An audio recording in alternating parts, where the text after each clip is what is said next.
RevDivers. Thanks for coming back to another episode of RevDive. Today, we're going to introduce you to someone who's right at that intersection between healthcare and technology, Mr. Luigi Leblanc. He is the current Vice President of Technology at Zane Networks, and he has worked with HHS, CMS, CMMI. He's really been all over the space. In fact, healthcare and technology are truly his wheelhouse, as he is worked in the public health space and he's an engineer. So Luigi, welcome to the show. Oh, thank you guys. Great to be on the show. This is exciting. We are so excited to have you. Super excited because what you're doing right now is so innovative, and we cannot wait to introduce what you do to the RevDivers. This is awesome. I've known Kim for years, and she's a trailblazer, and I hear all the good things that you guys are doing, and it's so nice and fun to be on a podcast. So I'm all yours to answer what I can and learn a lot as well. It's great to be here. Thank you so much. And, you know, we want to learn a lot from you. I mean, you've been on the cutting edge of virtual care, from telehealth to remote patient monitoring and chronic care management. And there are just so many care delivery models that could be optimized by using technology and understanding technology. And so I guess my first question would be, you know, what are some areas of opportunity in that virtual care space that you see that are kind of untapped by the majority of healthcare providers today? Well, you know, COVID's has been an interesting experience for all of us. And what it has done is, for a long time, we've been involved, those of us who have been involved in telehealth and trying to get the adoption of telehealth to occur.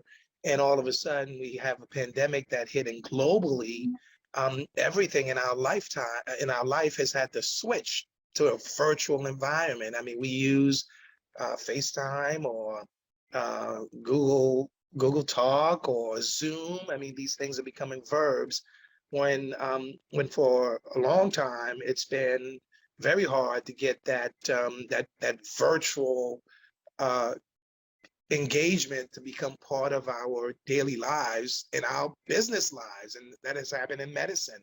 And we've seen, and thank goodness, federal investment and state investment and agencies such as the associations like the HIA has set the groundwork so that at the state level and at the reimbursement level, you can have a mechanism for providers and stakeholders to use such technologies in a way that that can be not just reimbursable, but really have an impact in terms of access to care and quality of care. And so, but it did take the pandemic to force and thrive the entire nation and the world into the space. And so I see opportunities.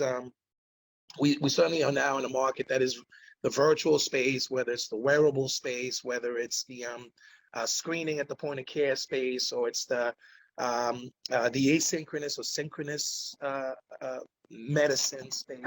It's really at prime time nowadays. And so I don't think that that's going to go back.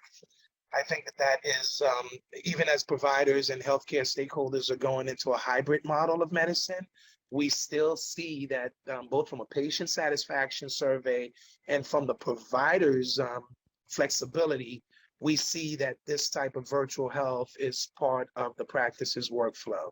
And so that's here to stay. And what we're also beginning to see, because of new payment delivery mechanisms and schemes and alternative payment models and value-based payment models, we're seeing other opportunities for stakeholders to participate in a modular way to the healthcare delivery models. For example, pharmacists can now provide medication management using virtual technologies and screening services to augment the capacity of the primary care or the care delivery team to better coordinate services for the beneficiary, hence preventing costly care. So we're seeing niche opportunities in the marketplace that's playing out throughout the nation, and certainly in our backyard where we stand here in the DMV region. So these are some of the examples new actors that I call them new actors, but really critical components that are needed in order to have whole person care. And it's not, you know, the issue of social determinants of care, we now know is a key element to our overall well-being.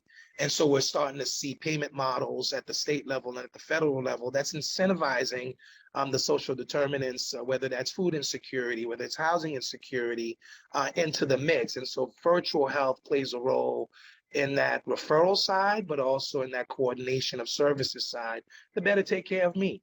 And so I'm all in for that. I think that that's where we see some opportunities emerging. And we're actually seeing states and state insurers really launch incentive payment models that are looking at how these new innovations can play a role in the total cost of care. So that is where we see other opportunities, niche opportunities that expands beyond your traditional virtual health or telehealth and into personalized care at a modular level.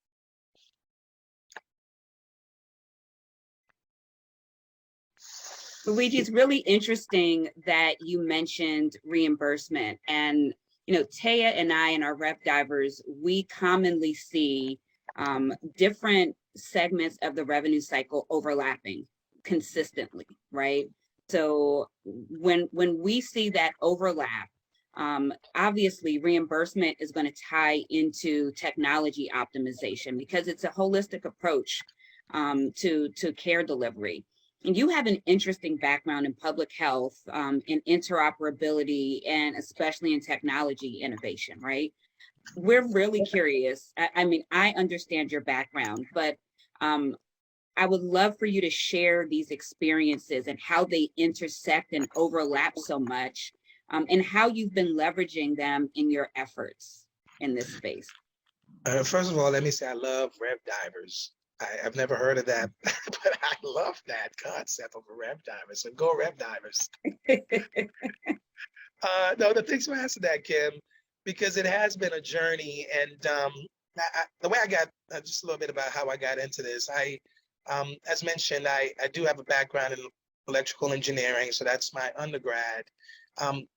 And I got my first job for a company that was an engineering company that had developed an X-ray device that they wanted to, it's an X-ray with a video camera that they wanted to put in what they thought was sort of academia space and med schools, so that you can see the X-ray on a flatbed and then project it onto a screen.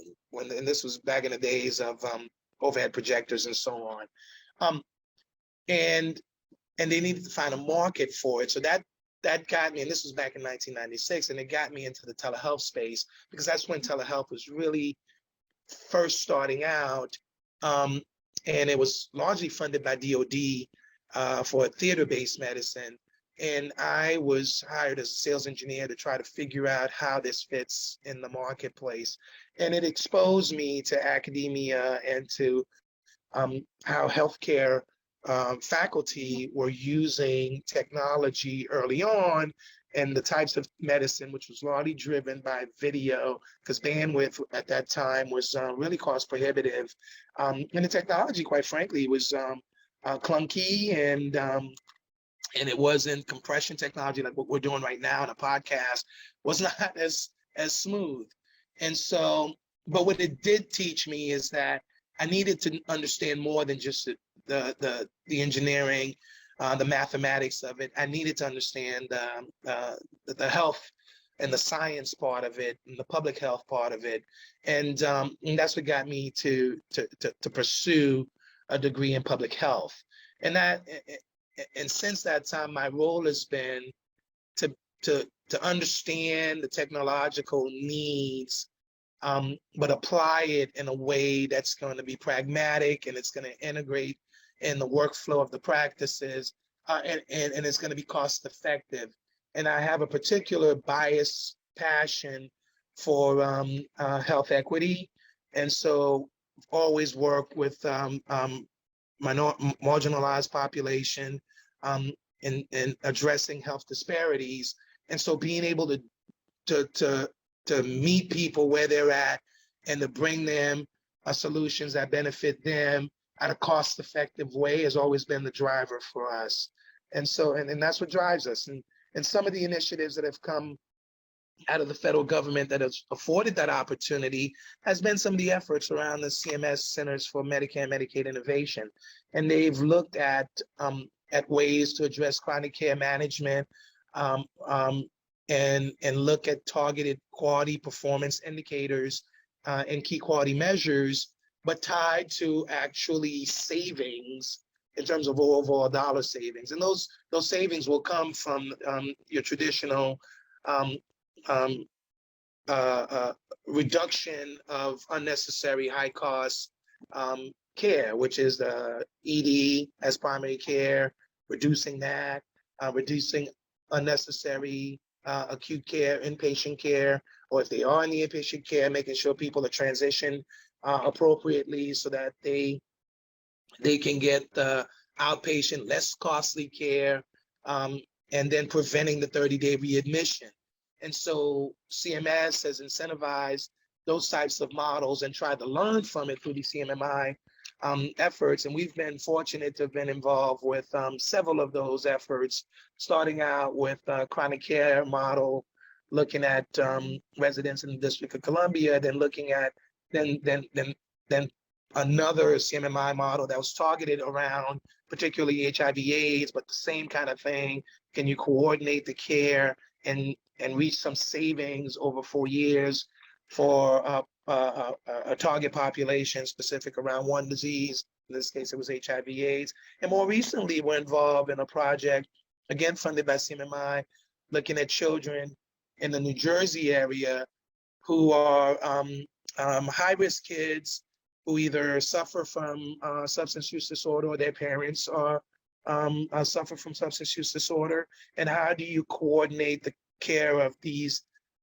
You screen 120,000 of these beneficiaries, but you've got to enroll about 19,000 of them in ongoing care management. And how do you do that in a way that's dealing with multidisciplinary actors, addressing for their social needs that drives their chronic condition or their substance needs, and how do you prevent costly admission? So that requires an integrated model of care.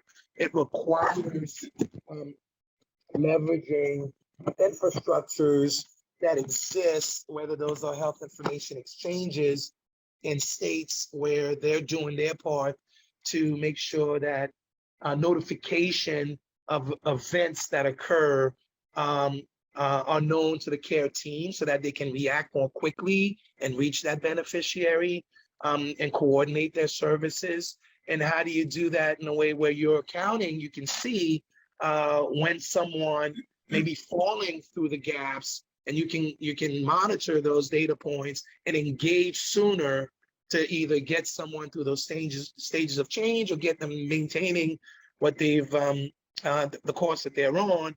All of that is an effort to prevent costly care, and CMMI is looking to learn now with this population of youth and adolescent.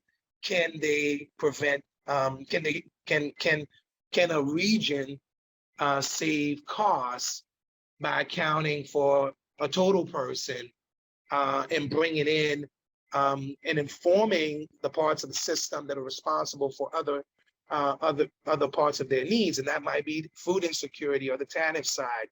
It might be foster care and those needs. And how do you do that in an integrated way? So that's the things, those are the types of models that we see are prevailing and are being funded nationwide. And then, it leads to a workforce that is competent to be able to address those types of models. So these are the types of efforts that excites us. And we want to work it. We want to work with at Zane, and it's really the kind of work I've been involved with since the early 2000s. Well, let me say, Luigi, you just said a mouthful.